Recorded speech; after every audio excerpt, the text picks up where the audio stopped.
Welcome to Ride Along. I'm Joe Monahan, and we're taking a ride through the Orlando/Oviedo area where there's beautiful trees, nice winding roads, and very little traffic.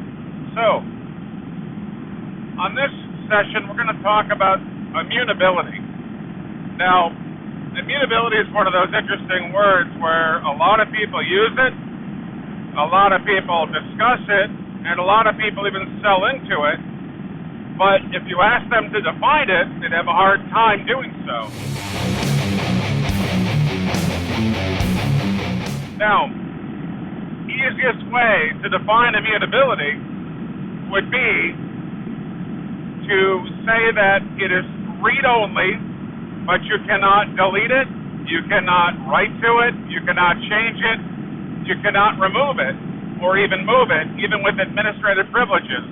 Once you have locked that file or that data in with immutability, you lock it in with a time frame, and that time frame controls how long it will be protected for.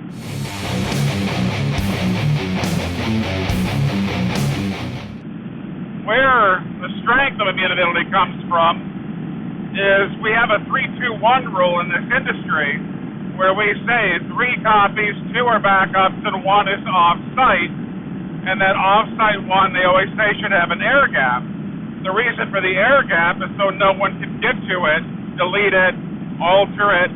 Well, immutability almost provides us that feature without having to have an air gap. So think about now that philosophy of having things on tape is now available whenever you want it, but it's also protected. So it's live data with almost tape-like protection. This is a very compelling feature for a lot of people. Where you want to be careful when you talk about immutability is it's available as long as the hardware that it's running on or the path to get to it is available. So, although immutability is an incredibly powerful tool, it works when the data is accessible. If I was to shut off that hardware, or I was to do, say, a denial of service attack on the network that holds that data, then I could prevent somebody from getting to it. Now, there was an old adage I learned a long time ago in data protection, which is pretty simple. I don't have to steal your data to have the same amount of data or the same data. So if I said to you, I'll bet you $1,000 that I could take a pen drive of your choice and I could take a pen drive of my choice and I could put them on 2 ends of a table, and with one trick I could have all the data on your pen drive match all the data on my pen drive. And you would say, oh, I'll take that bet all day. What if I told you that all I need to do is smash your pen drive, and now both pen drives have the same data, which is nothing. So this is, again, one of those lessons that immutability is a really great solution.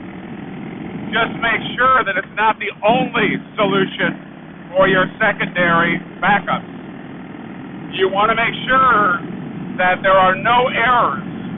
So that's where 32110 comes into play. The 0 means no errors. So always have a copy of that data someplace else, just in case. And again, it sounds like you're being over-secure, over-safe, until you need that data or you need that protection. Now, with that said, the great thing about immutability now is you can have that same type of protection on-prem, off-prem, in the cloud, Offsite Archive.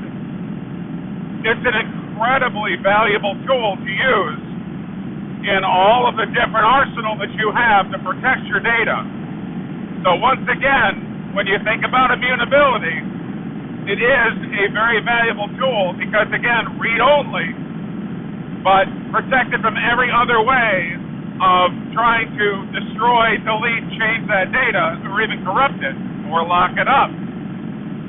And that's something that, when we have a ransomware conversation, a lot of people don't understand why immutability is always part of that conversation. It's because ransomware goes to those files and affects the file or the surrounding files and locks them up with their own malware.